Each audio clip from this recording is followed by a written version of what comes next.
Ajahn, I am confused.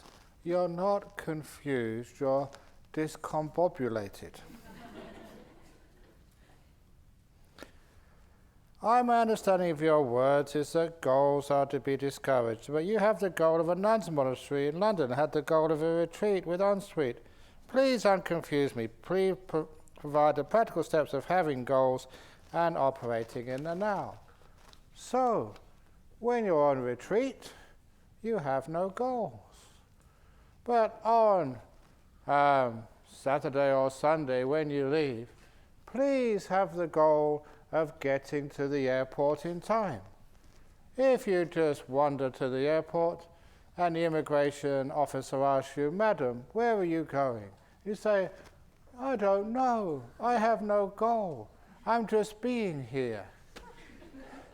And then you'll be taken to the funny farm because there is a time for having no goals. Now, on retreat.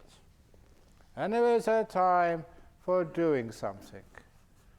So that is the simile of the soldier in the British Army Second World War, surrounded by Japanese troops, and about 6 of them, a couple of hundred Japanese troops, and it was death. What would you do? So he decided to be the hero, the Bruce Willis. Do I look like Bruce Willis? Because sometimes people say I've got a bald head. No? Oh, never mind. But anyway, he said, let's fight our way out. Who knows? One of us might survive. And if we don't, we'll take many of the enemy into death with us. That is a manly thing to do. It's amazing, he was like an English teacher. But anyway, he was really sort of strong, and he was going to serve his country and die for his, I don't know what he was dying for, but anyway, die for something. So, the captain said, no, we will not try and fight our way out.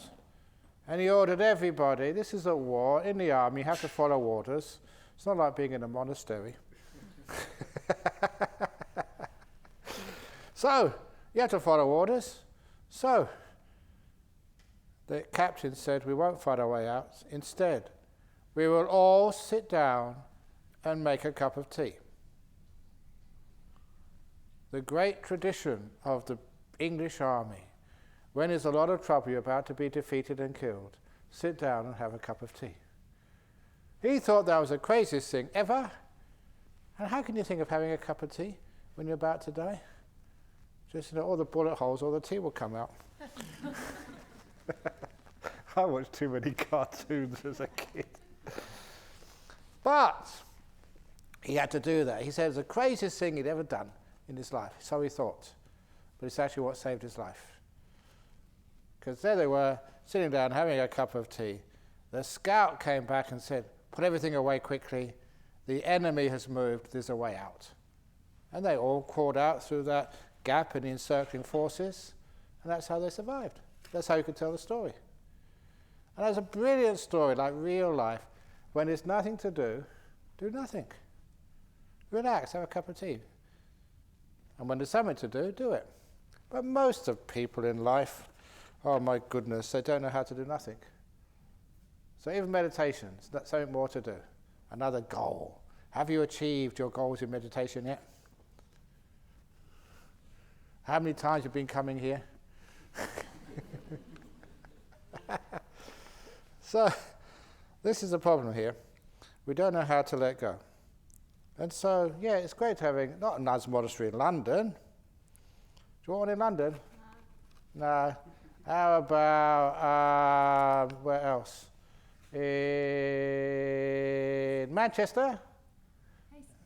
Hastings, in the seaside. Near the sea. What about in the sea? Because I had these, I remember these old forts in the sea, which people actually just, the old oil rigs, which got abandoned. How about getting a boat? a boat, because then you could sail the boat over to Perth for every rains retreat. On the way you can give a retreat in Singapore. And when you're on the boat, anyone who sort of eats in the evening or speaks too loud, they can actually walk the plank. I watched too many pirate movies as a kid. So anyway, it's some place which is nice and quiet and cheap. That's what Ajahn used to ask me when I used to go out to get some stuff for the monastery. He said, get the cheapest and the best. Some people are very hard to please.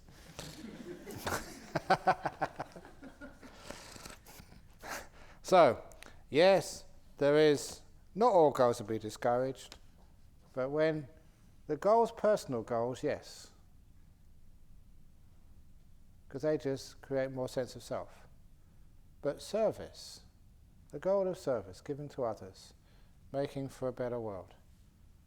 Not by your own goals, becoming enlightened, but becoming kind. Because that goal of becoming kind, compassionate, serving, that's a letting go of the sense of self. Personal goals and achievements, that's just enhancing the sense of self. So that's a nice thing to do. Apparently, I haven't seen this because it's supposed to be on some video where, was it the Paralympics or something in London or somewhere, where the Paralympics, someone was running and they fell over, and so somebody stopped and picked them up, and they all come over the line together.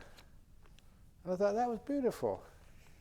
Imagine that happening in the Olympic Games. Usain Bolt going against Venerable Chanda, and you just went, come on, and they just go together. Wouldn't that be wonderful? In a football match, when Manchester United are playing, I don't know, Liverpool or something, and then Manchester United, they scored too many goals, so this is really unfair. So they just let Liverpool score a few more, make it more exciting. Would that be good? That is why Thailand especially keeps on losing. Singapore is not really a good soccer team. There's too many Buddhists on the team. Because Buddhists are compassionate. Who wants to disappoint the opposition? Who wants to make whoever Singapore is playing so upset when they lose? So a real Buddhist, playing, say, for Singapore soccer team, would lose on purpose. If they had the ball, they would let go. Come on, if you want it, it's yours. And out of compassion, if they couldn't score a goal, you'd score an own goal for them. That's Buddhist principles. But it's true. If I was playing in a soccer match, I'd kick the ball anywhere. I wouldn't know where to kick it because I could see no goals.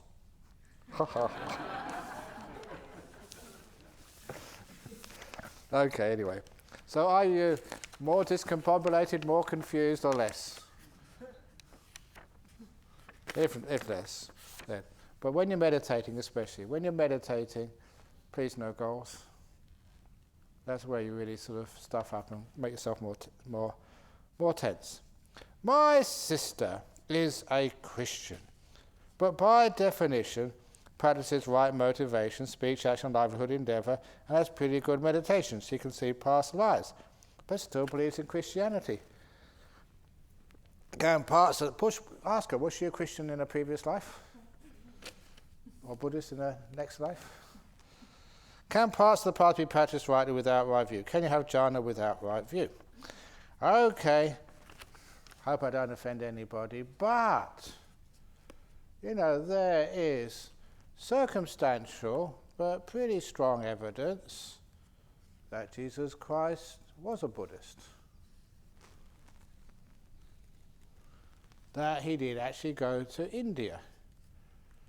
I know that some people say, this is just more conspiracy theories, like Elvis Presley is still alive. But the circumstantial evidence, is number one. We do know as a fact that Buddhism was in Egypt, especially Lower Egypt, and also in Alexandria in the 2nd, 3rd century BCE. That was because there are gravestones over in southern Egypt with Buddhang Savanang Gacchami, Dhammang Savanang Gacchami, Sanghang Savanang Gacchami written on it, and a Dhammachakra wheel. And at that time, Philadelphus Ptolemy, who was the boss in Alexandria, he recorded many Indians who would join in the celebrations at festivals. He didn't say Buddhists, he said Indians, but most Indians at that time followed the Buddhist religion. And there was a strong trade route. And that trade route was, from the west of India, just south of Mumbai, a port called Soparika. And then it went over the Asian Gulf, or Persian Gulf, whatever it's called, so Persian Gulf, to the present town of Aden, which was then Asiaticus Felicitus or something. Had a different name, forget what it was now. And that was supposed to be, by historians at the time, full of Indians, Jews, and Greeks. Multicultural hub, because that's where the boats would go in, refuel or whatever, and then they go to a port on the south of the Red Sea, which was built by Philadelphus Ptolemy, and that's where the gravestones are. He built that port to accommodate the trade from Asia. And then from there it went up at the top of the Red Sea, it went across the very short piece of desert, and then onto the Nile, and then from the Nile, down the Nile to Alexandria. And from there, that was a distribution point for the whole of Europe, also getting things in from Europe. That is well attested, 2 centuries before Christ. Now, 200 years later, we have Philo of Alexandria, a very famous historian, and when he reported of the life and times of Alexandria in, I think it was about 4 AD, 4 of the Common Era. And in there, he reported everything which was going on, and especially there was a monastery of celibate monks and celibate nuns as well. Bald-headed, brown-robed vegetarians, interestingly. And they held a ceremony every moon day. Now, when I read that, that sounded like Buddhist monks and nuns. There's actually a wall. There's a wall between the monk section and the nun section in this monastery. That's actually where they threw the,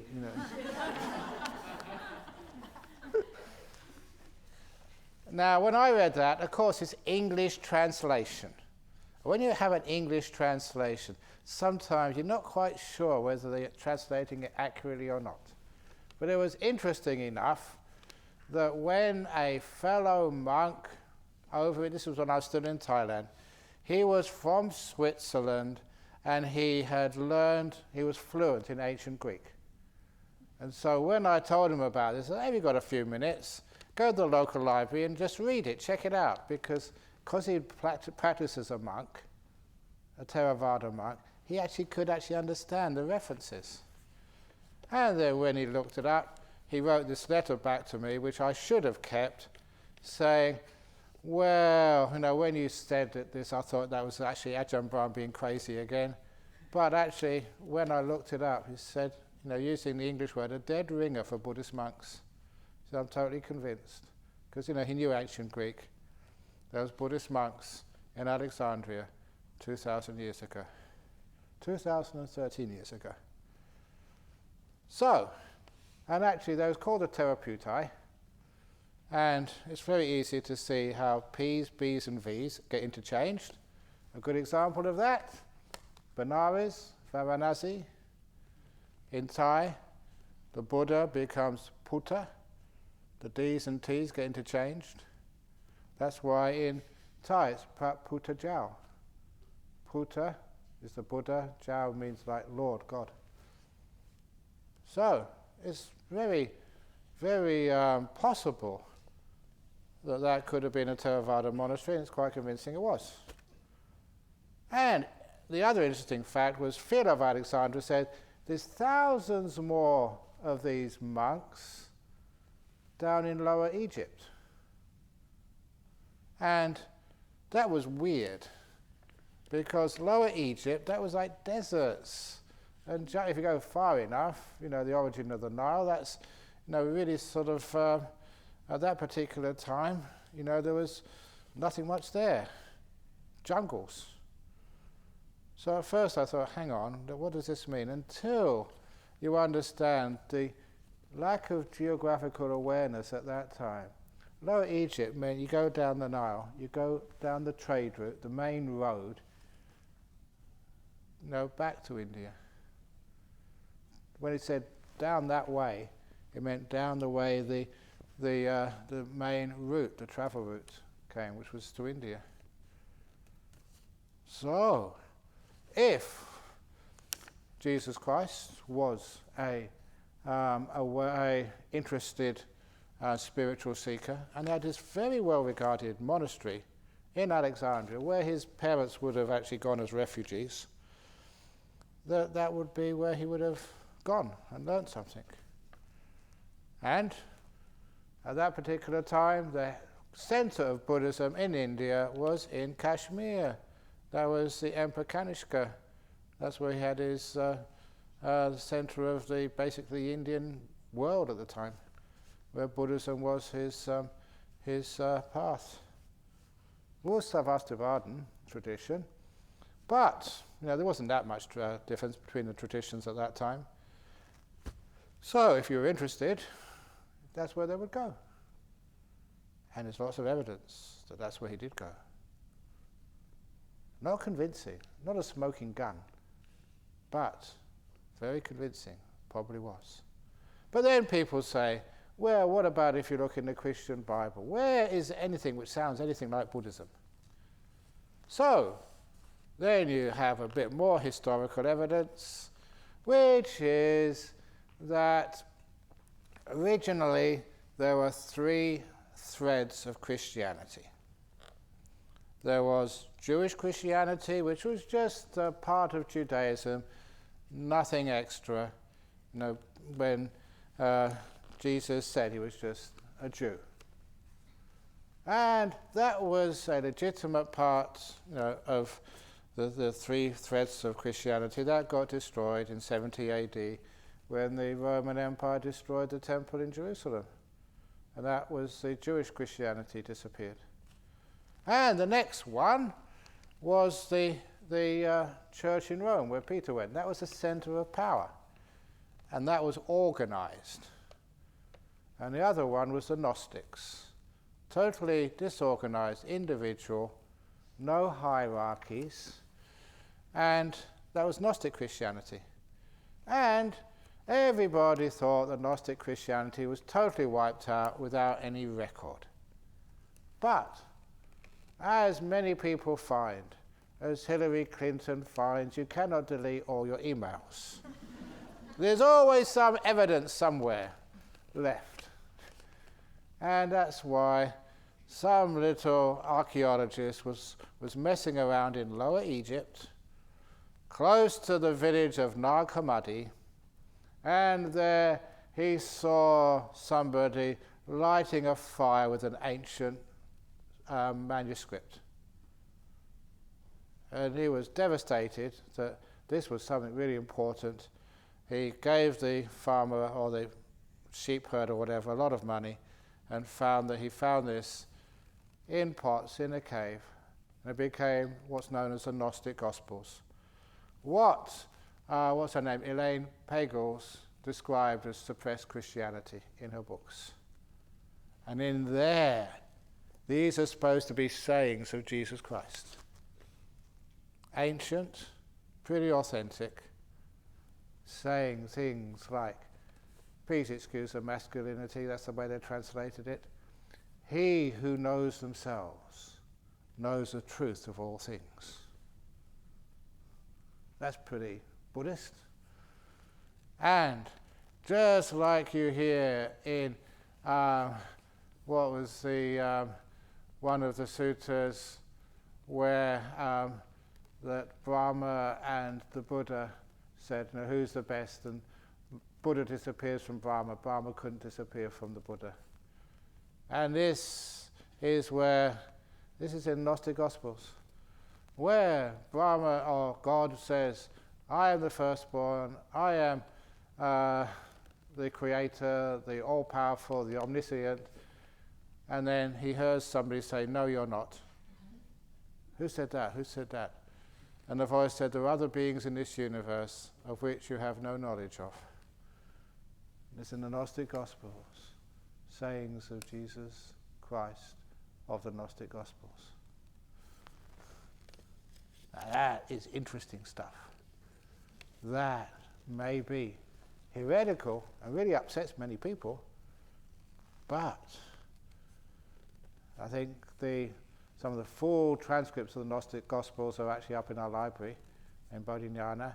But if you just want just a paperback, easy reading, but really fascinating, that's Elaine Pagel's, P-A-G-E-L-S, the Gnostic Gospels, G-N-O-S-T-I-C. If you put those together, maybe it was the case. And I really want to prove that, because if we actually prove that, then that Jesus Christ was a Buddhist, then we no longer have to look for property in England. We can have Westminster Cathedral. You can claim that as your rightful property. And in Italy, we could actually take over the Vatican. Because if that's devoted to Jesus and Jesus was a Buddhist, then no problem at all. Please don't get offended. That's it's only a bit of a joke. But the evidence is actually quite convincing. And sometimes, you want, no, it can't be true. It's possible, probable. All those hermits, the so-called desert fathers, which did a lot of influence on early Christianity. They were down over in the Lower Egypt. That's where Christian monasticism started from. Why there?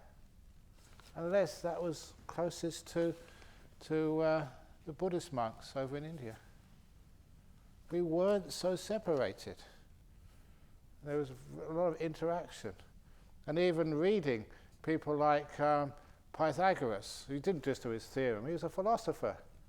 And he said he got nearly all of his philosophy from the Indians. So I love this sort of stuff, because it's like X-Files. The truth is out there. Go and find it. I haven't seen that, but apparently that's what they say. So anyway, wouldn't it be wonderful then, Christians, Buddhists, all the same?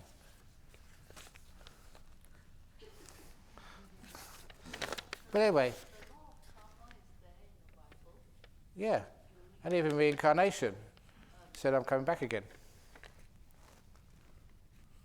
So, there's many things. And also, one of my favorite quotes from the Christian Bible just means book. So the Christian Bible is in the Psalms, that be still and know that thou art God. Samadhi, stillness. Jhanas, peace, bliss. Woohoo. So anyway, there we go. Dear Ajahn Brahm, how does personal, etc., growth and development tally or fit in with being happy with what we have, our current situation? Personal growth and development causes so much suffering in this world. Number one, people think they're not good enough and you need to develop and change. Personal growth movement, development. Who says you're not good enough? So, in other words, we try to improve ourselves. Who says you're not good enough? People who do that, they feel that they're not valued. There's something wrong with them. And that's people who don't develop as they're supposed to. They get isolated and excluded.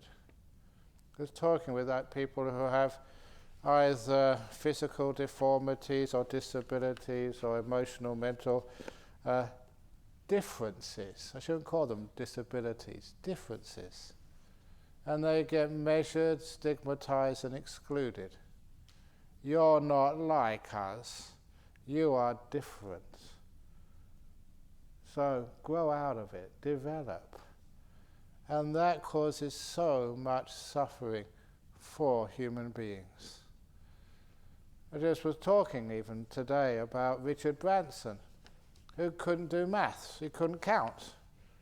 And he got sort of put back, that someone who just couldn't do simple arithmetic. And now he can certainly count all his billions. So if you've got a kid who fails maths, he could be the next Richard Branson.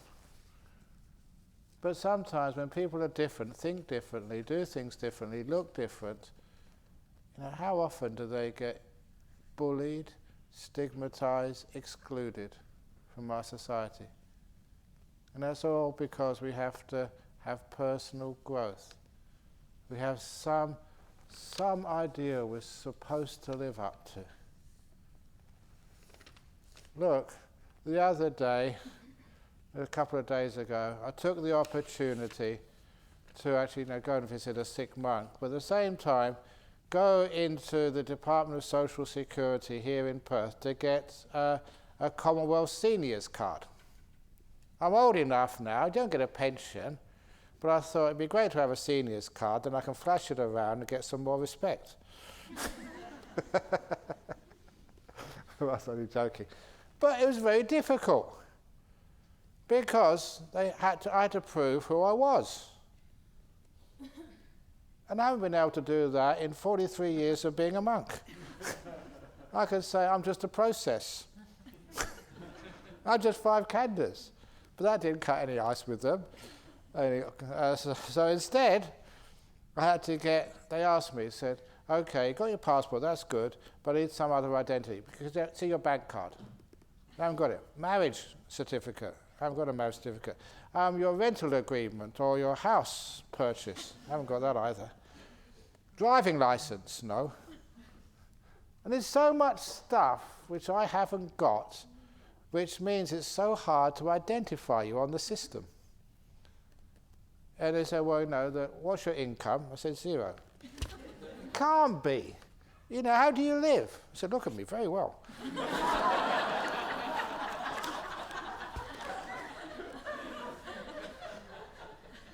So Buddhist monks don't fit into our society.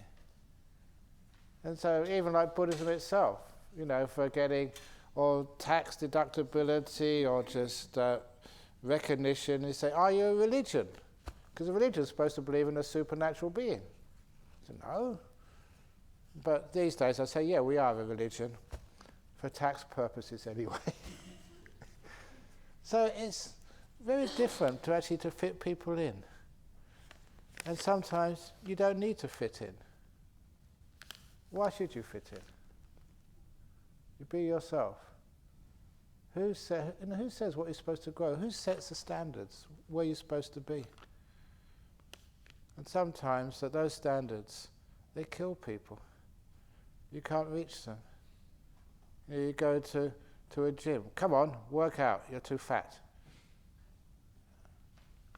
The last caretaker here, remember Dania? She went to a gym and worked out and she broke her nose. They're very dangerous places, gyms. Many people have accidents there. True. So, what do you mean, growth and development? Can't you just be instead of trying to achieve something? So that personal development movement, I think that is just saying that you're not good enough. So say, you're good enough. You don't need that. Or the joke. The person goes into the bookshop and asks for the self-help section. And the person on the counter said, if I told you, that would defeat the purpose. So they finally found a self-help book and they open it And it says, find out for yourself. In the first page of the book. Dear Ajahn Brahm, can you show us body sweeping technique that you mentioned in your book? Yes, with your body. Many people have been doing that. You can see them with the broom and the little bucket, sweeping the bodies of the little insects. Mindfully and compassionately, body sweeping. Okay, maybe tomorrow or sometime, but it's really long. How much of a hindrance is self-doubt on the path? It's a huge hindrance. That's why today, I told you, that the Buddha said, if you listen carefully to the teachings, you'll become enlightened. But some people say, these days, the time to get enlightenment is gone. All you can do is give donations to build big temples to Maitreya the Buddha. That's ridiculous. The Buddha said, as long as there's the Eightfold Path which is here today, there will be stream winners, once returners, non-returners, and arahats, fully enlightened beings. The path is available now. So you don't need to wait till Maitreya the Buddha. But people say, we'll make lots of good karma so we'll get reborn in the Pure Land and be easier there. And I'd say to them, this is the Pure Land. You've done that, now practice. It doesn't get better than this. Jhana Grove is the Pure Land. So if a next retreat centre I build, or if you build one over in England, call it the Pure Land. So people can go there and say, here we are. And change your name to Maitreya, Bhikkhuni Maitreya Bodhisattvini or something.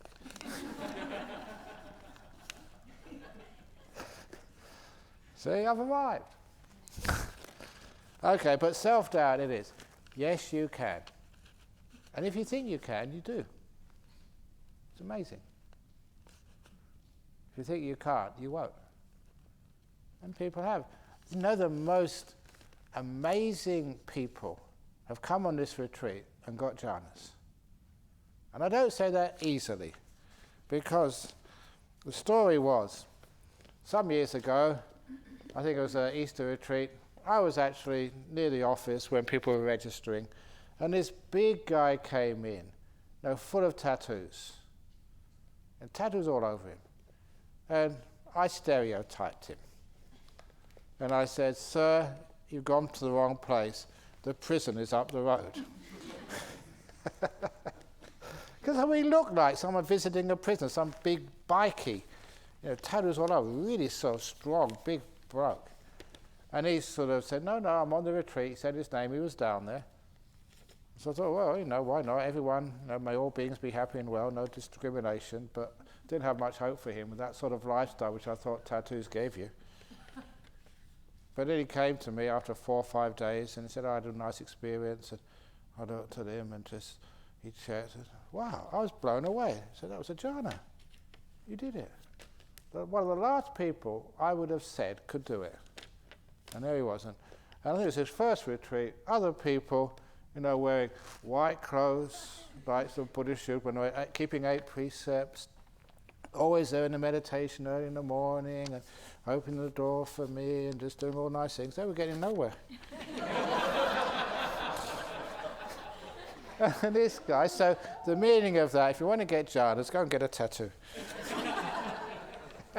No, that's not the meaning, but it was amazing. That's what happened. Unexpected. So, he knew how to let go and just did it. So that's why, if he can do that, you can.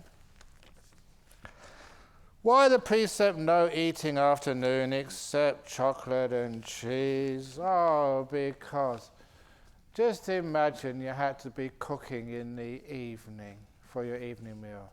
Then you'd be here about 5 o'clock and you'd be smelling, I wonder what they're cooking for this evening. And then you'd be walking past there and think, oh, that smells good.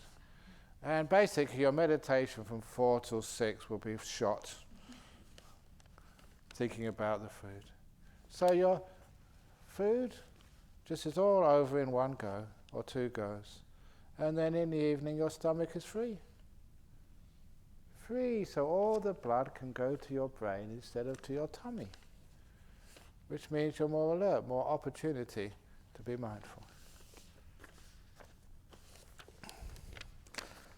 With regard to the right view discussion, could you please discuss your opinion or view of the practice of Vipassana according to the Goenka tradition, emphasizing Vedana, the second Satipatthana, and the emphasis on the arising and passing of Vedana Kalapas? Number one, we'll actually get onto this later on. Rising and passing that's not what the Satipatthana says. That's one of those wrong translations. What it actually says is causes for things coming into being and causes for them to disappear. It's not like rise and fall. It's cause. And the cause for things to vanish. That's the samudaya and atagama. And the Vipassana practice, in emphasizing Vedana, there is no wisdom without jhanas. I'll come there. It says it so often. That's why it's in the Eightfold Path. Jhanas. And I will also give the quote later on in the word of the Buddha. This comes from the Gopaka Moggallana Sutta, where it said that just after the Buddha's parinibbana, the go-to monk was Ananda, because he'd been there sitting with the Buddha for 25 years. And so people asked Ananda, what type of meditation did the Buddha praise? And the answer was the Buddha only praised and recommended 4 types of meditation. First jhana, second jhana, third jhana, fourth jhana. It's pretty strong evidence. If you actually read the suttas, even for yourself, and you see there that the jhana tradition was the Buddhist tradition.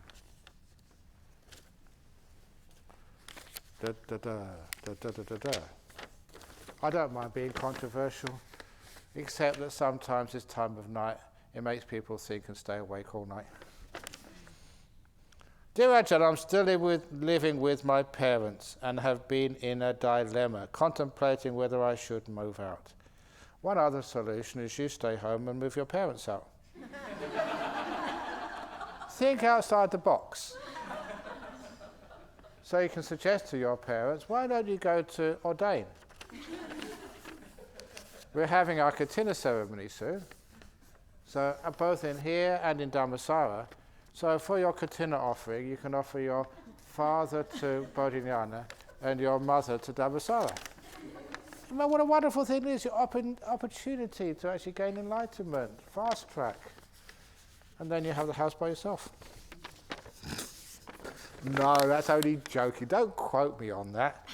Otherwise people will say, Ajahn Brahm, you're supposed to be a monk, no respect for the elderly. That's actually why I get a seniors card, see if it works. On one hand, I really would like to spend more time with my aging parents, and I feel that they prefer that I stay with them. On the other hand, I sometimes struggle living with them due to lack of freedom and having to live up to their expectations. Hence a lot of friction and unhappiness. What should I do? Please advise. Thank you.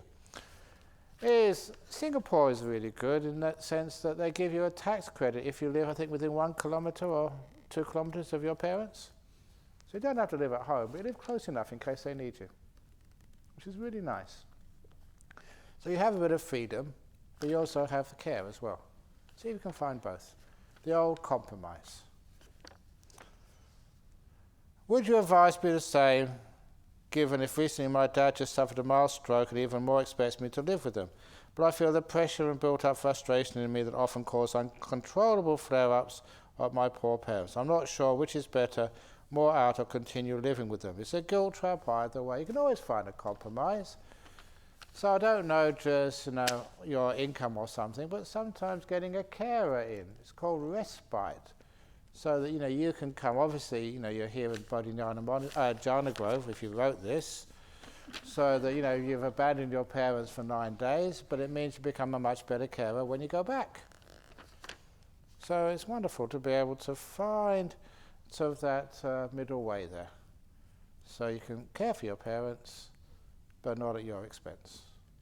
In other words, not so you get sort of a heart attack and frustration and angry.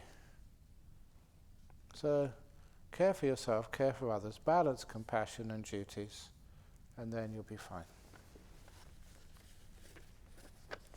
What happens to the unspent karma, good or bad, when an arahat passes away? The unspent karma goes to the karma bank, like unspent money. It all gets recycled and destroyed like unused notes and gets composted. Is that an idea? No, it just disappears. What arises is of the nature to cease. Even karma. It's not permanent. It's not everlasting. So even karma can nirodha, vanish, pass away. And actually, even now you can let go of karma. Sometimes I say that all the bad karma we've made, all the guilt, remorse, all the bad memories, that is like a boat, like one of these tugboats you see in the Straits of Singapore, putting one of these big boats.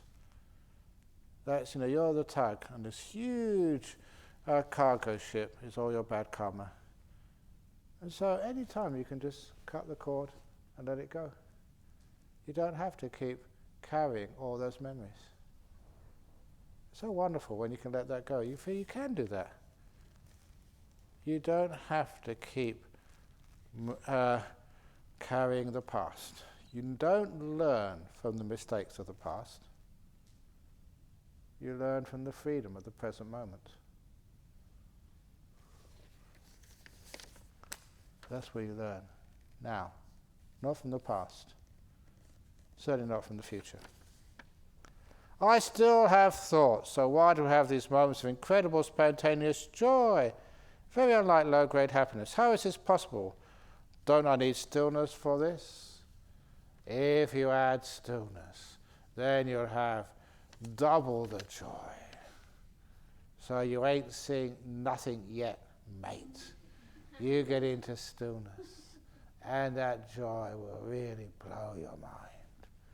So you get some joy, but if you do get that joy, the joy should also create more stillness. You're just happy being here. I don't need anything. No goals, got joy. This is good enough for me.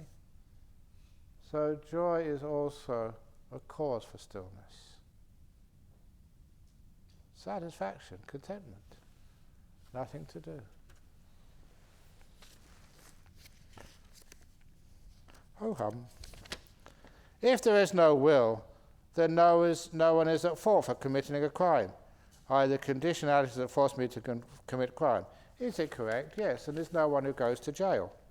So when they put you into jail, sort of for committing a crime, it's fair. No one did it, and no one is going to jail.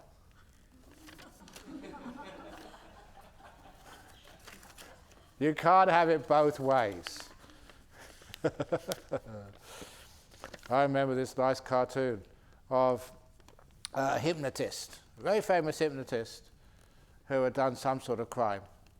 And the judge said, Zappo, the great hypnotist, you've been convicted of this terrible fraud, and I sentence you to 6 months in the Bahamas at the taxpayer's expense with first-class tickets and a first-class hotel.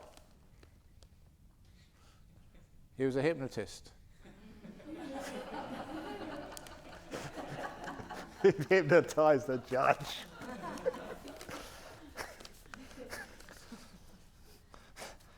So if soul equals consciousness, if not, what is consciousness? What is soul?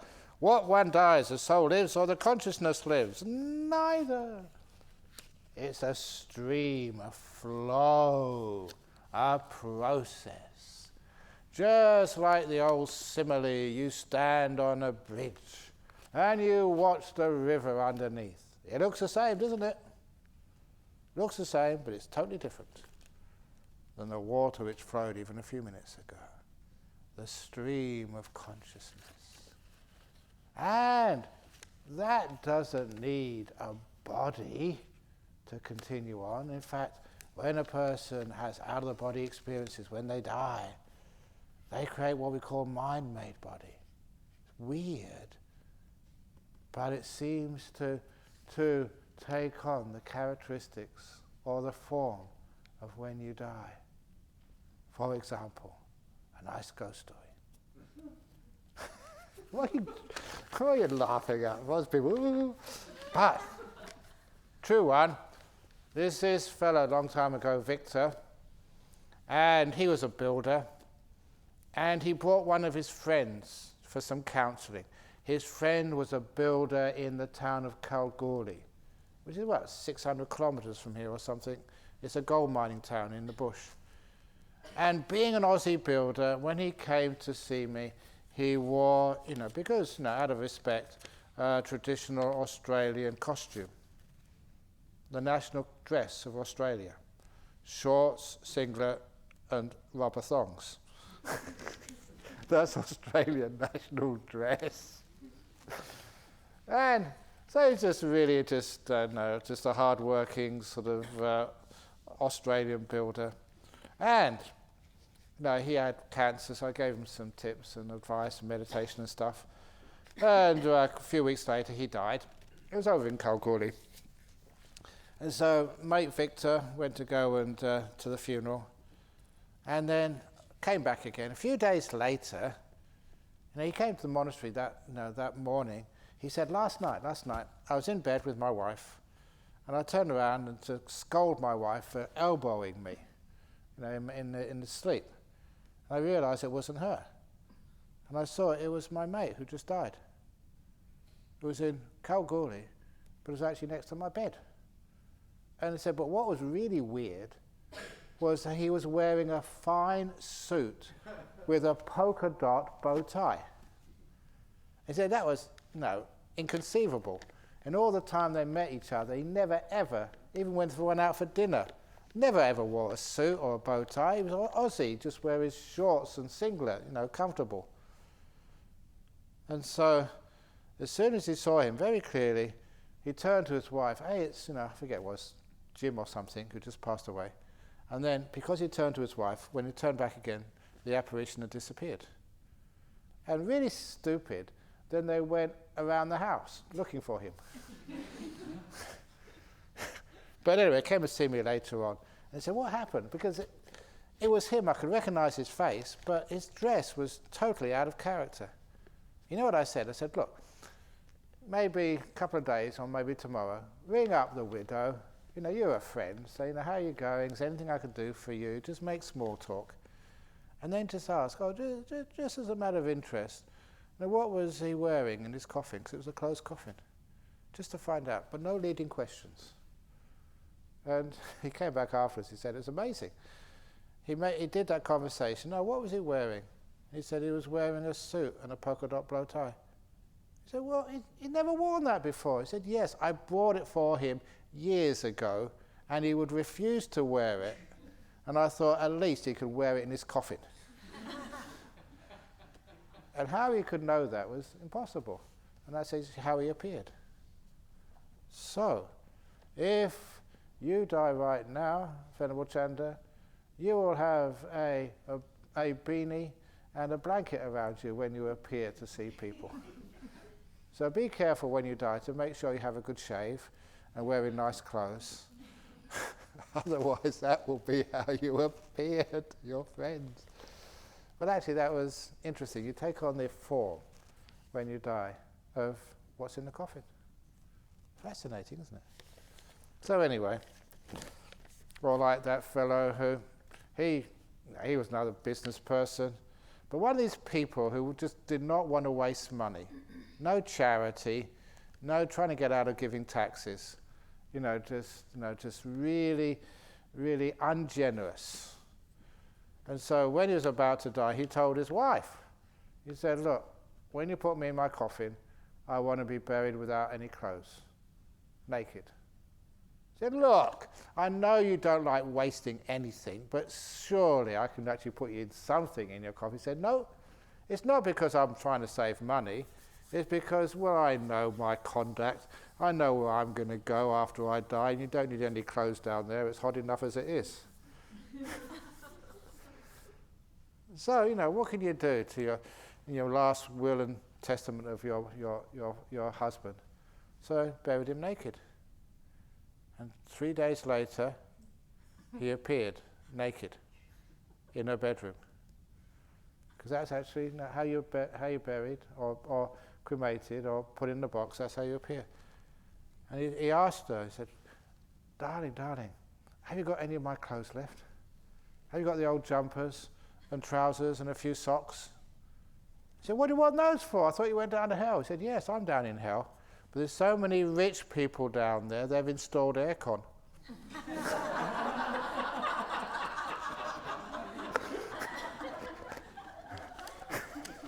Okay, that's a joke. Okay, I better carry on because I'll get to it. My teenage son is constantly driving my wife crazy. How to help her if she refuses to listen to your Dhamma talks?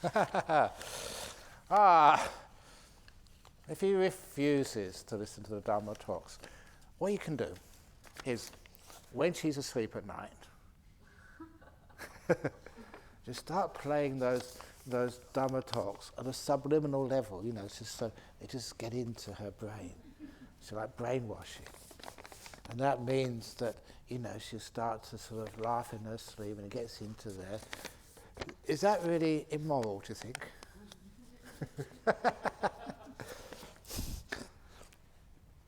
But actually sometimes, if you're listening to that talk, maybe just with earpods, not the earbuds, and if it's really funny and laughing, it's amazing. If it's profound, people aren't all that interested. But if you're laughing, ha ha ha ha ha ha, hoo hoo hoo, then actually they'll be interested. You say, what are you listening to? Oh, you say, none of your business. You say, laugh some more. You say, what are you listening to? As you're laughing and smiling, oh, no, it's none of your business. So make them interested. And then, sort of, they want to listen. That is why I do tell jokes. I learned that from a Tibetan monk. And the Tibetan monk said that when I make people laugh with a joke or funny story, when they have their mouths open, that's when I can throw in the pill of Dhamma. Oh, that's wonderful. Anyway, if karma is volition and volition is karma, how does bad karma arise from negligence or ignorance? It's negligence of not listening to the Dhamma and not allowing yourself to be brainwashed, not going to the temple enough. Negligence of not listening to the teaching of Aryans. That influences you. Sometimes people say, all these different traditions are different. In Tibetan Buddhism we have, the transference of, what do you call it? Not initiations. Yeah. Sorry? Initiations. But they have like the transference of something from teacher to student. It's not transference, what is it called? Trans something anyway. Some transactions sometimes in some temples. Transmission, yes. Oh, that's a transaction. No, that's in dodgy temples. No transmission without transaction.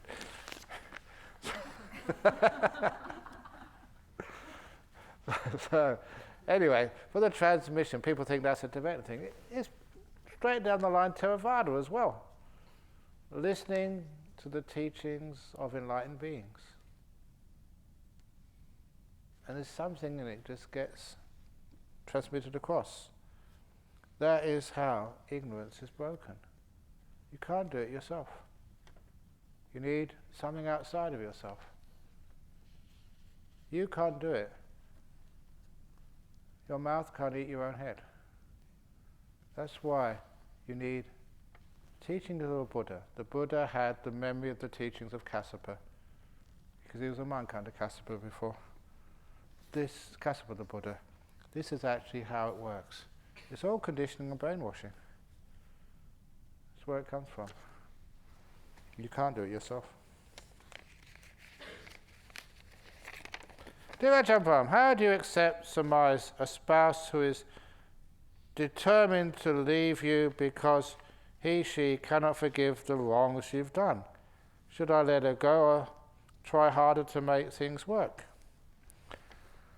Okay, the wrongs that you have done. Who was it? That was, I think it was ABC told me that story.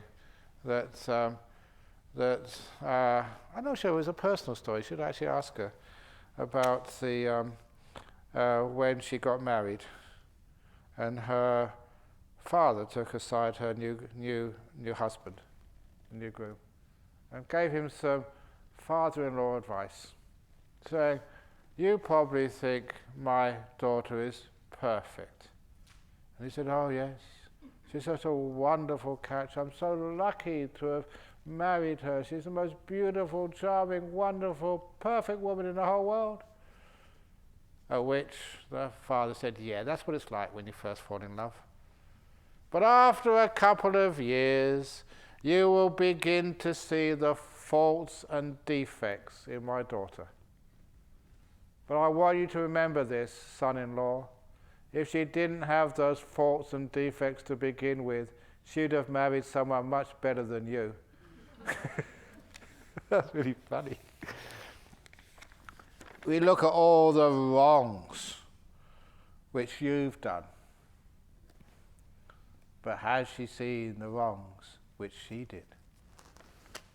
It's her fault. She decided to marry you. So in other words, fault finding doesn't get you anywhere. Blaming somebody else doesn't get you anywhere. And we spend so much time blaming other people. So, Ajahn used to say, if you blame other people, pointing out the wrongs that other people have done, it's like having an itch on your head and you scratch your bum.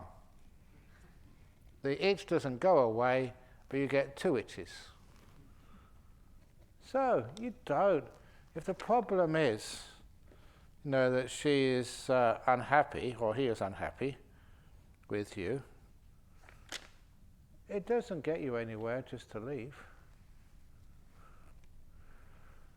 There was these two sisters who came to see me many years ago.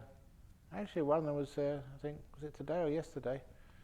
And one of them was married and was having so much trouble with her husband. And she was asking me that, should I leave my husband? Causing me so much problems and trouble. And when I tried to, just counsel her and just don't be so fault-finding, look at this nice side.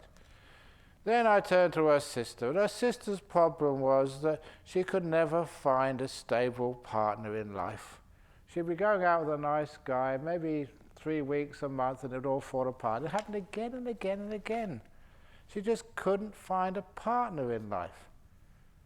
So, one of them had a husband she didn't want, and the other one wanted a husband. And I found the perfect logical solution, being a scientist and a man. And they thought it was stupid. So you got a husband you don't want, your sister wants one, give yours to her. That's called sharing, that's sisterly love. Don't you share things amongst your brothers and sisters? They said, no. And then I said, you sister who's got a husband you're having a problem with, you've got what we called married person suffering. You've got marriage dukkha. And you who is single, you've got single woman suffering. So look, if you get rid of your husband, you'll get what your sister has, single woman suffering. And you, when you get a husband, you get what your older sister has, you get marriage suffering. So I said, okay, we'll become nuns. When you become a nun, you won't have like lay woman suffering, you'll have nun suffering. You know what that's all about. And then, because I remember that. When I was a very young monk in Thailand, I was really thin. And all the monks at the top of the line, they got the best food. So we got what was left over. The line, sometimes the people who get to the top of the line first, they get all the best food, you have to get the leftovers. And that was me as a young monk. And I thought, all the monks at the top of the line, they're all enlightened anyway. I've just come in, I've got greed, I'm hungry. It doesn't matter with Ajahn, I was already enlightened. So, we should go to the line first of all. And also, all those senior monks had the biggest cushions. And me, I was all skin and bone, because eating frogs and stuff, and really thin, working hard. I had to sit on the hard concrete. It was really unfair. And all those senior monks, they'd make the decisions where you put that pile of earth. They'd make us do the work. And all those senior monks, they wouldn't do any work. They'd be just sitting there talking to people all day. I thought it was really unfair. I had what was called junior monk suffering. Now I'm an old monk, and I think, why do I have to spend all day drinking tea and talking to people? I want to do some exercise. Why do I have to sit at the front of the line and people say, oh, this muffin is really good for you, you must take it, or these bananas are really good, you have to eat this.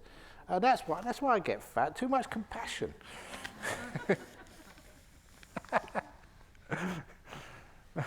So I've got what's now called senior monk suffering. So you don't escape suffering, you just change the flavour. So better the suffering you have than the suffering which you think you won't have if you go somewhere else. So, the job you got now, I don't want this job. I want to become a monk. I want to leave. And then you find out, I was thinking, there was one of the monks sort of disrobed a few weeks ago. We were thinking, so in the Singapore, Malaysia, Thai tradition, we can have temporary ordinations. Temporary ordinations where you come along and become a monk or a nun just for a couple of weeks, a novice, or a month, just to test it out. Have you ever done that? And I thought that sometimes for monks or nuns who want to leave, wouldn't it be wonderful to have temporary disrobal? So you just find out what it's like to work hard in the world and not to actually be served and not to have all the perks of being a monk or a nun. Find out. And I'm sure if that happened, most monks will not disrobe. Because sometimes it's always the grass on the other side of the fence is greener. When I get rid of this, then I won't have any suffering. It's never like that. It's always you just exchange one form of suffering for another. When I become rich, when I win the lottery, then I won't have any suffering anymore. Ha ha ha. You've seen people who've won the lottery? Some of them go crazy. They have rich people suffering. So this is no way to escape from suffering, exchanging one form for another form. Instead, we go much deeper. It's the wanting to be different. It's the aversion. I don't like this, I want to be somewhere else. What I said this afternoon, a prison is any place you don't want to be. Even in a 5-star hotel. And freedom is being happy to be here. No matter where you are, what your body, what your job, what your pain, what your duties. Happy to be here. Happy to be a senior monk who gets exploited like hell. Happy to be a nun who's going over to England and who knows what's going to happen. Happy to be a lay person sitting here listening to the same old stories and the same old jokes. Anyway, that's what we do. I better always do this and just spend all the time on the first few questions and do very quick. How do you disengage from something that is happening to you? Easy. It's not happening to you, it's happening to your 5 components of existence, your 5 khandhas. There's no you. So you just watch it and let it go. None of your business. It passes by itself. What is the Buddhist perspective on plants, bacteria, virus, etc.? Can streams of consciousness be reborn into these life forms? Oh yeah, if you're, there's a little plant forms, there's a little, I think, did we put it in the kitchen, I think, about the squirrel? You are what you eat. So the squirrel becomes nuts.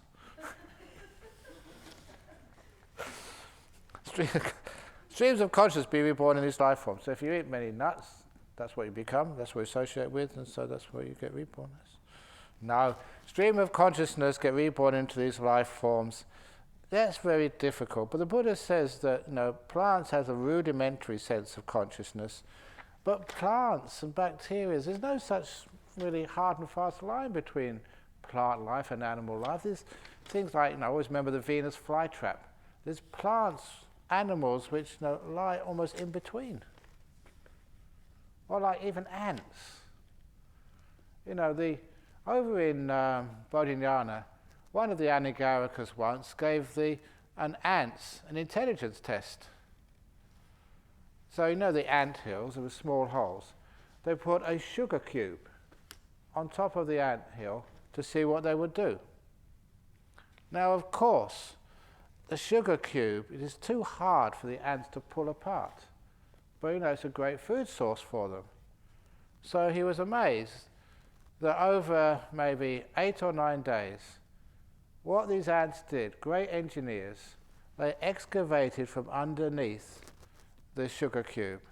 And day by day, it got down, down, down, down, down, until it was so low, then they put the earth on top. That way, they took the sugar cube down deep, deep, deep, deep, deep into their mound, where they could use it as a source of food later on. Amazing ants could work together and think like that. And apparently that's how the Viet Cong would actually take an American tank and actually take it underground. With no heavy equipment, they just excavate it slowly from underneath and then they bury it in their tunnels. It's amazing. The intelligence of animals is huge. And so I was actually astounded the ants could actually organize something they hadn't faced before and could actually find a very, very engineering solution to it. Anyway, how about inanimate objects? Even Earth has been called a living planet, alive and evolving. Does it have consciousness? It may have some sort of consciousness, but it doesn't last, because even the great Earth will one day disappear. So it is not going to... But sometimes it's nice to think of things with consciousness. Even like a machine, like your car. It's happened many, many times. The machine which I tended to regard as having consciousness and feelings was the old cement mixer. I already mentioned that I have done so much work, building work in this place. We had a cement mixer. It was my cement mixer. I had it purchased, chose it, and did most of the mixing in there. Other monks sometimes couldn't get it to work. And I would go over there, stroke it, and then gently pull it. It would work every time for me. And people thought that was really, really weird. Or, I think you saw this, Anusha, in the Kalyanamitta group with Ronnie. Just I was coming back from like doing a house blessing or something, and the Kalyanamitta group were about to go to the beach or something, and then but the boot of their car was locked, and they couldn't open it up. And I don't know how long you've been trying there, and it was Veronica's car, Ronnie's car. She's Mrs. Grumpy, the first Grumpy license. And I came along and said, "Oh, here comes Ajahn Brahm. Ajahn Brahm, can you open the car for us, please?" And said, "What's in it for me?" He said, and I said, "If you promise to become a nun, a bhikkhuni, I will open the car for you." And she thought I couldn't do it. I turned the lock, but just was very kind to the car, and it opened for me first time. True story? Absolutely true. So she was very embarrassed. She had to become a nun. But fortunately, there was a lawyer in the youth group, and the lawyer said, "I can get you off this," because yes, she promised to become a nun, but she never said in which lifetime.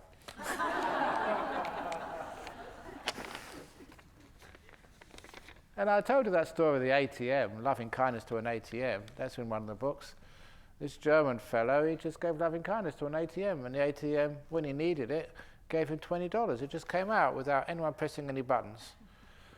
Nice ATM, maybe happy and well. Oh, not $20, it was €20. And no one had seen it there. So it's amazing. So the interaction between the mind and machines. So machines have artificial intelligence? Maybe they do. Anyway, I better carry on here, otherwise my intelligence will be gone. Can you please explain the concept of Mara? Is it just an example to explain obstacles in meditation? In your book, Simply This Moment, you have mentioned that Mara lives in the paranimittavasavati realm. Also, if realms are mind-made, i.e. human realm mind-made, is human realm mind-made too? And if that's the case, we are trying to figure out by understanding the Dhamma, sadhu. So yeah, Mara, the paranimittavasavati realm, means the realm of those who exert power over other people's creations. The control freak in chief, I call Mara. Which is why when you let go and the will vanishes in jhana, because there's no will left, that's why Mara can't control anything. They call that, that's where Mara gets blindfolded. Cannot see you, cannot apprehend you, because there's no will for Mara to work with. Fascinating. And when we moved our city centre from North Perth to its present location, there was Dr. Kesri Dhammananda in Brickfield's temple in Malaysia was very impressed, because the sabba was no la Mara, which means no, definitely no Mara. You know this Singlish, always saying la on the end of things. Nice dinner la. Nice retreat centre la. No la, Mara. So yes, mind-made, because we each live in our different worlds. We're all in Jhana Grove, but your reality of what Jhana Grove is different from every person. We make our worlds. Can you guide me how to handle fly insects when meditating in the wood? It's a waste of time just flipping them away because they're too fast for you. So instead, you can actually, the best way is, because when I was in the jungles in Thailand, so many mosquitoes, and we weren't allowed to swat them. So I decided just to meditate, just let it be, don't fight. And then it got so peaceful, you go inside, the body disappears. And afterwards, when I came out, there was no mosquito bites. It was amazing. And I found out afterwards, I thought it was psychic powers or some power of samadhi.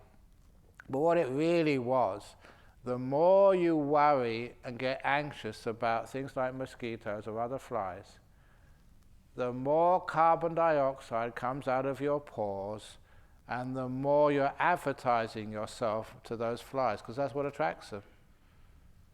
They're drawn to the carbon dioxide coming out.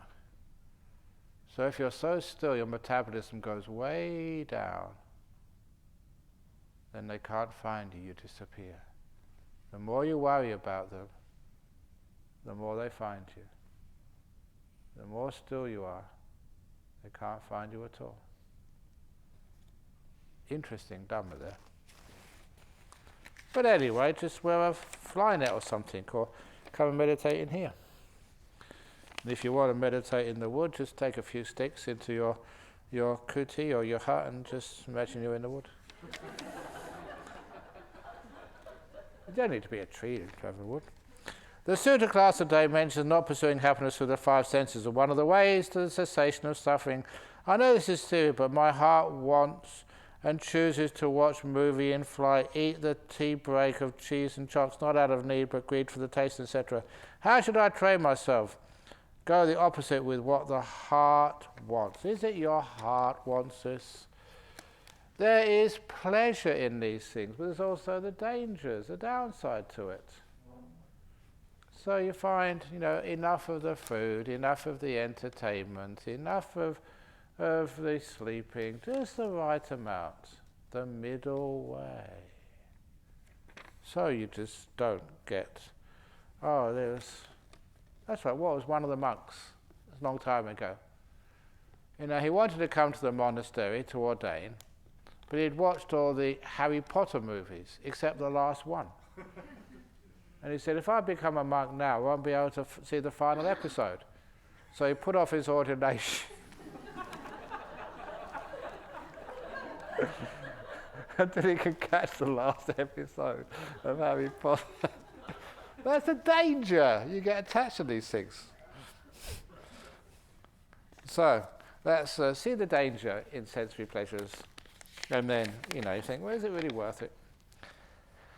Meditation can help me see anger arise, so it helps me to reduce my anger before it happens. How meditate can help me reduce greed? You can see greed before it happens. Do we need to do this? You don't need to own things to be happy, because sometimes people say, I get a nice big house with a nice big garden and a swimming pool. You don't need that in Singapore. If you want a swimming pool, you can swim in the river or by the ocean for free. A garden, you can go to the park. You don't have to look after it. So people these days are much smarter. If they want to have a house with views. What are you talking about views? Get sort of someone to paint something on the ceiling for you. That's a view. So sometimes people are very not smart, and they have a big house with a garden when there's a big park next door which somebody else looks after for free. So you just go in there, like in Perth, King's Park, you can just walk wherever you want. And if you want a sort of a swimming pool, there's many swimming pools in Perth, somebody else maintains, you don't have to keep cleaning it yourself. So why do you want a big house with a big garden and a big pool?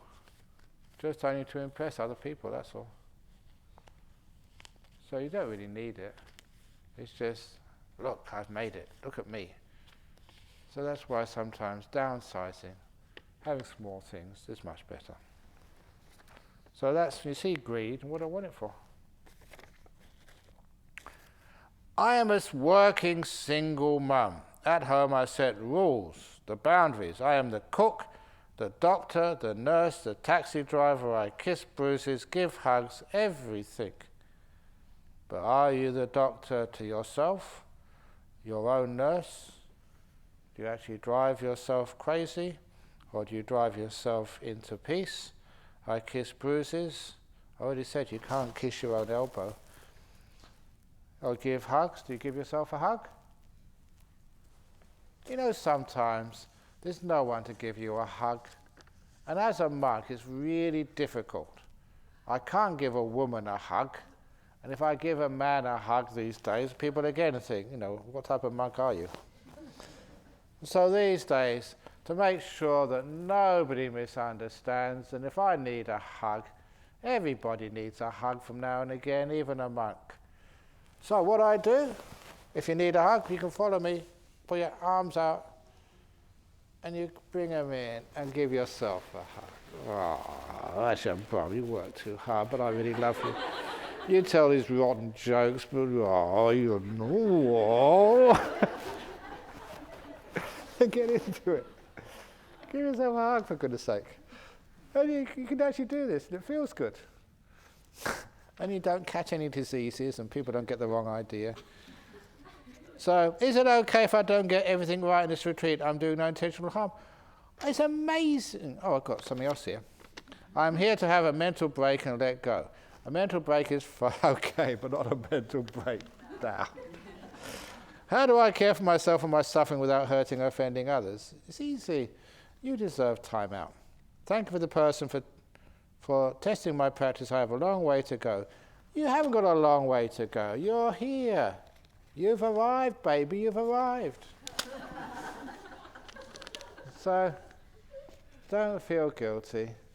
Don't measure. You deserve some peace. So you can always give yourself a hug. And you're not a single mum. You're a mum with many friends. You're never alone. How can I create the karma so that I can see you again in my next life?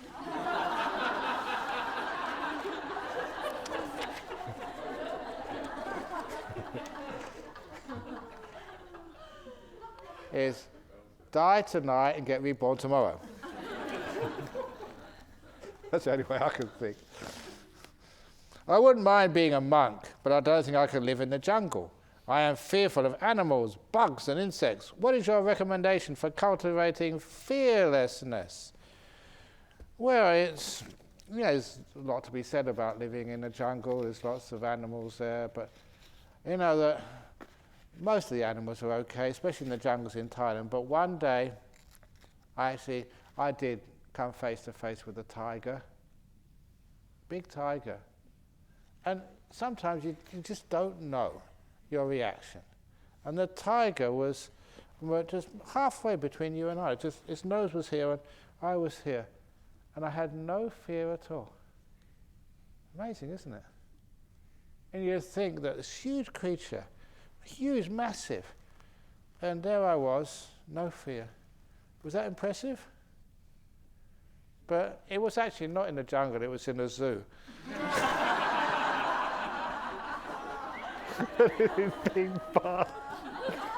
That was the time I came face to face with a tiger.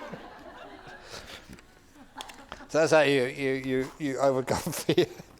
Make sure the tiger was behind bars, and then you're safe.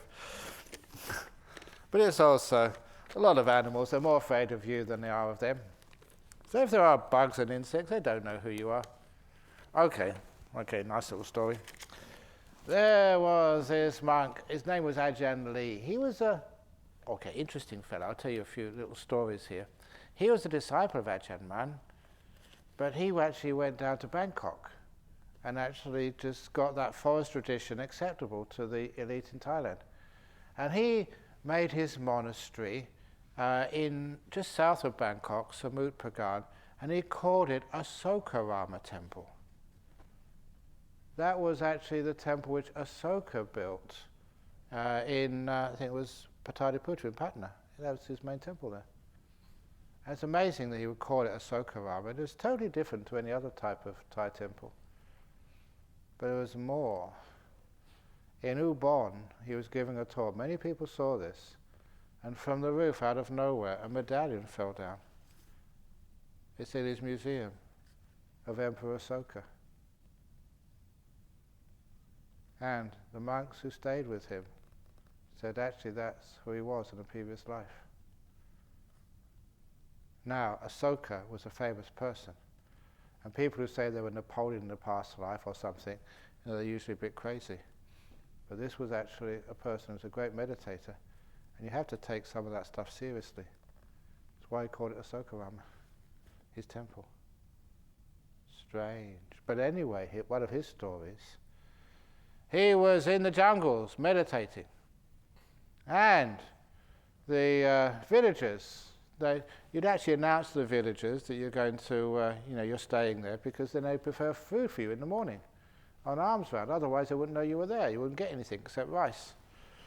And so he told the villagers, and they said, we'll give you something to eat, but can we actually just come and listen to a Dhamma talk from you in a couple of hours' time? And so, that's what we used to do. So, you give them a little Dhamma talk, or maybe answer some questions, or meditate together in the evening. So he had a couple of hours, and so he started meditating under a tree.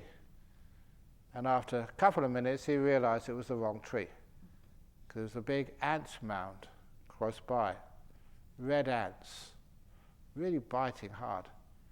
And they started crawling all up his legs and biting him, crawling and crawling up. And the next thing he knew, he was about 10 meters away running. He didn't know actually how that happened. His mindfulness was just so obsessed by the pain that he just ran. But then he stopped and said, no, I'm a forest monk. I'm not going to run away from this. So he went back down and sat gently down in the same spot. This huge swarm of red ants. They don't make monks like that these days. But he changed his meditation object. Instead of anapanasati on the breath, he started doing loving kindness. May all ants be happy and well. Have a good feed. You must be very hungry. The door of my heart's open to you no matter what you do. And of course, after a little while, they stopped biting him. And then he actually said he felt all the ants crawling down his legs and off his body. And then he went into a very nice deep meditation. When the 2 hours were up, he opened his eyes and he heard the villagers coming to listen to the Dhamma talk. But all the villagers were dancing. And he thought, a strange custom in this part of Thailand. When they come to listen to a Dhamma talk, they do a dance. And he realized they were dancing because the red ants were just biting the hell out of him, out of the villagers. But he noticed around him there was like a 1 meter radius circle, like a no man's land. The ants were protecting him. It was weird. He gave so much kindness to the animals that the animals not only stopped biting him, but protecting him. And that's like a true story. That's what happens with loving kindness. So if you do go into the jungles where there's wild animals, you have to have so much loving kindness, and that protects you. And the animals will protect you. So many interesting jungle stories. There's one monk that he was living in a jungle for a long time, and one day, it's a really sad story, beautiful story though, there was someone knocked on his door. Only one in the jungle. But it wasn't a ghost, it was one of the monkeys. It was holding a stillborn baby monkey. And the mother monkey was crying and just handed it to the monk, basically saying, do something. You know, even the monkeys, I forget what species was, she was grief-stricken. And so, thinking maybe the monk could bring the child to life. And so the monk took the little baby, I think did some chanting and gave it back and tried to console the mother monkey. And become part of the jungle, and the animals respect you. It's a beautiful story, but unfortunately the monk couldn't do anything. Last year I killed over 50 cockroaches within one night. Oh my goodness, they're coming for revenge. The revenge of the cockroaches. No. Anyway, right after that I dreamed of having a skin disease. My skin was blackened and crisp. I felt bad for killing the cockroaches and afraid the skin disease might come true because of the bad karma. I tried hard not to kill after that incident, but how can I lighten the bad karma? Forgiveness. Sometimes you did that out of fear, but the cockroaches won't harm you. They go to where they go and you go to where you go. So, you're not cockroach food. So that way that you can actually have this beautiful symbiosis. They do what they have to do, you do what you have to do. And just ask forgiveness. Say, cockroaches, I'm sorry, that's the best I could do. I didn't really know what I was doing, but I'll try not to do that again. So just forgive, acknowledge your mistake, forgive, and learn. So try not to have to do that again. How do you define a good life? By being a good person. Good people have a good time. I'm a good time monk. I have a good time.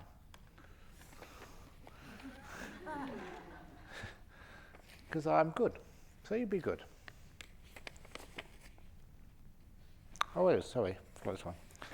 Is it breaking the precept to use psychology or reverse psychology to make people do what you want them to do?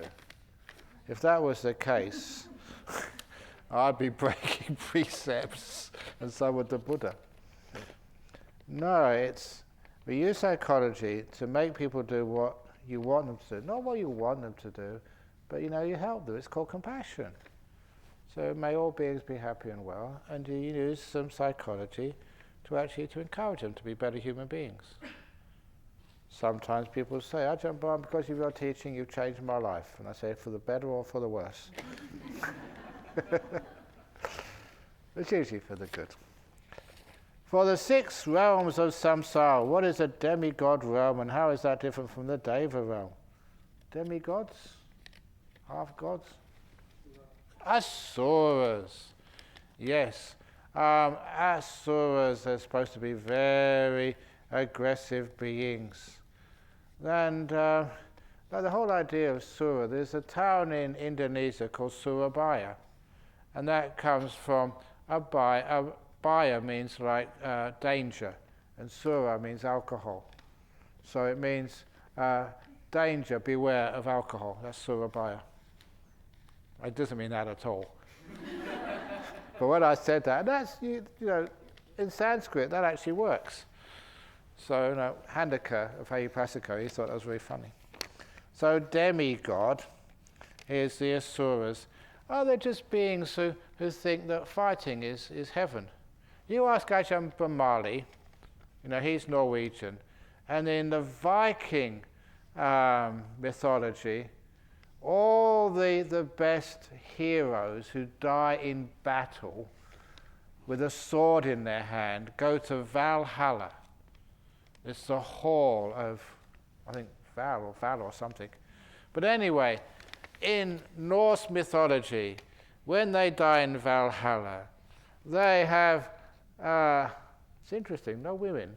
They have a big feast, lots and lots of whale or something, I don't know what they eat. Ask Ajahn Brahmali. Lots of food, and then they have, and lots of alcohol, and then they have a fight, and they all die, and then they get reborn again and start all over again in Valhalla. Just food, drink, and fighting. That's a true Viking. And that's their heaven realm. So he's gone to Valhalla for more fighting, more eating, and more drinking, eternal.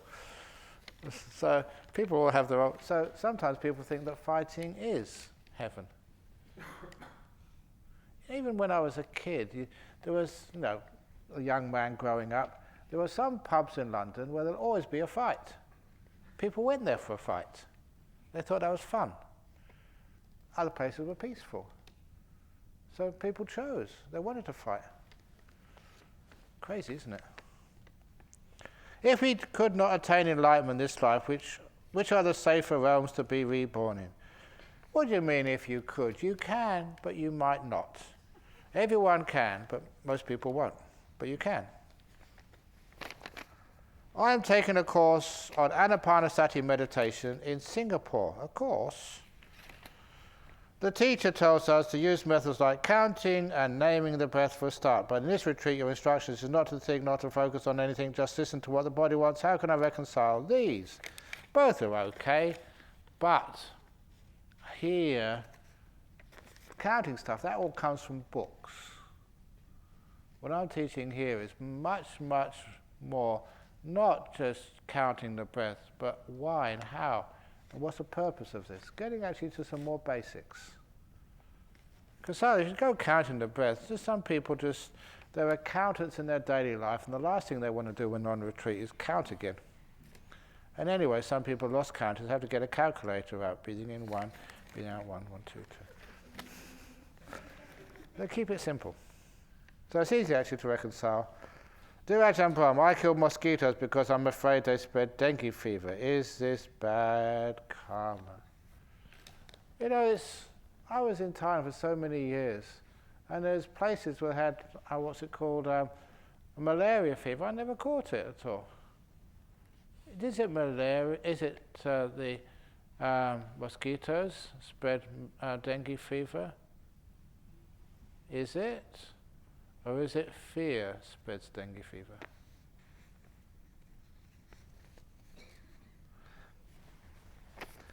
When you see your loved one spiral downhill emotionally, you try to care for them, tell them to go to the temple, listen to Dhamma, etc., but they won't listen. What do you do to lessen your suffering when caring is not enough? Again, you tell people, oh, don't go to the temple, don't listen to the Dhamma, because sometimes loved ones will do things out of spite just to not do what you would tell them to do. So when your loved ones spiral downhill emotionally, sometimes just not telling them what to do, but actually giving them this space of support. Why this spiraling emotionally downhill? Sometimes it's because they're trying to get better. And so just say it's okay, it will pass. And so give them means. Don't tell them what to do. Give them means so that they can learn to find strategies.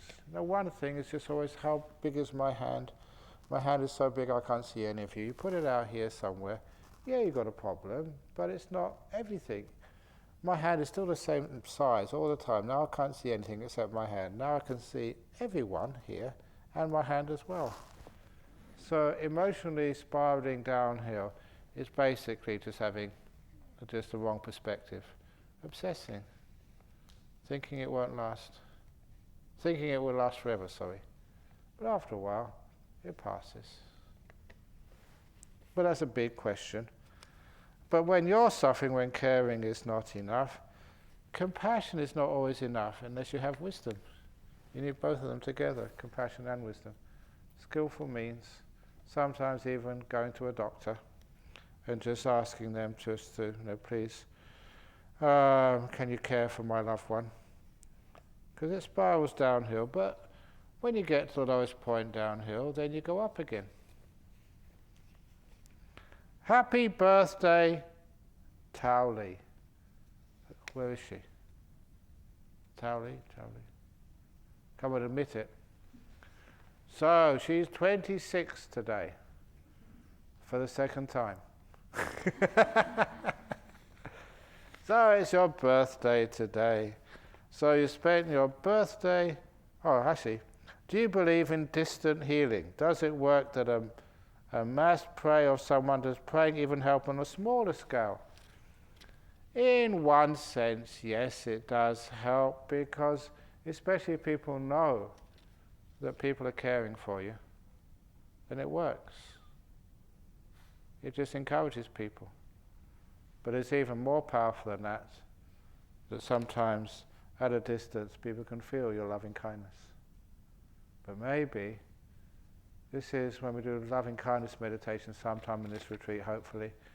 You have a little exercise. Well, I'll just tell you about it now.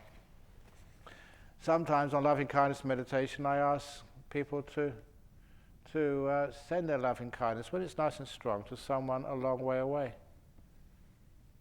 And I take the time. It was at 9:38.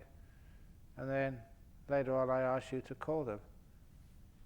Said, next day, just ordinary conversation. Said, oh, just by the way, what were you doing, on Monday evening? And it's amazing just how many people call me up afterwards and say, it worked. And they said, oh, that's really strange you say. About that time I was thinking about you. I was in trouble, and thinking about you just made me feel so good. It works. You can experiment on it. You can try it. When you've got strong meditation, think about, your wife, wherever she happens to be, and then spread really strong loving kindness towards her. Note the time and see if she felt it. They do. Anyway, distant healing is not as good this evening as distant sleeping.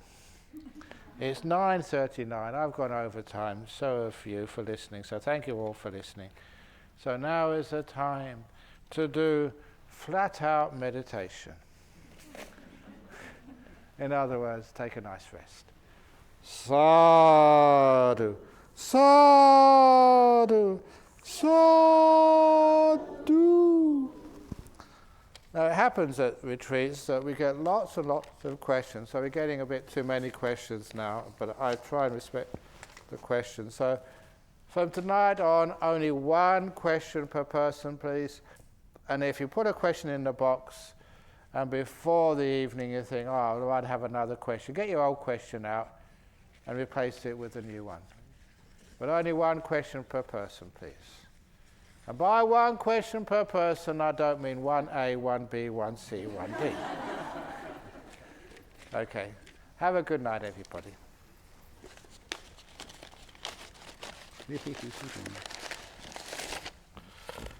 Oh, but oh.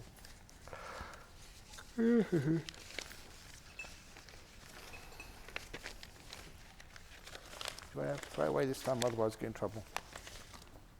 Sweeping. Oh yeah. The acknowledgement of receipt should do. Yeah, but we had one last year. We went through this last time. So I'll see if we can find a copy of what we did last time, instead of reinventing the wheel. Yeah. So it was done before, and so it'd be either on your database or our database somewhere, and we could just recreate it, just change